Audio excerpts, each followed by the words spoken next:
Welcome to Penrose Learning, where we make understanding easy. In this video, I will explain how to make stock out of a chicken carcass.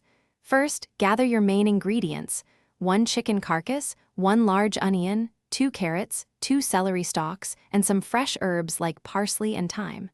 Roughly chop your vegetables. Make sure you have a large stock pot ready to go. This simple preparation sets you up for a flavorful homemade stock. Now, place the chicken carcass, chopped vegetables, and herbs into your large stock pot. Cover everything with about 12 cups of cold water. Bring the pot to a gentle simmer over medium-high heat. Once it starts to bubble, reduce the heat to low, ensuring it maintains a very gentle simmer. This slow cooking extracts maximum flavor from your ingredients. Let your stock simmer gently for at least 4 hours, or even up to 8 hours for a richer flavor. The longer it simmers, the more depth it will have. After simmering, carefully strain the stock through a fine mesh sieve into a clean bowl or container, discarding all the solids.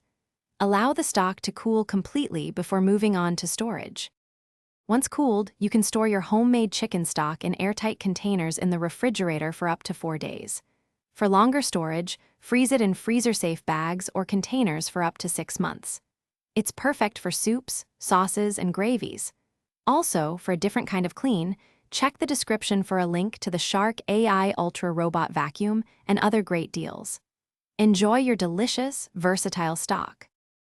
Thanks for watching. If this was helpful, leave a like and consider subscribing. See you next time.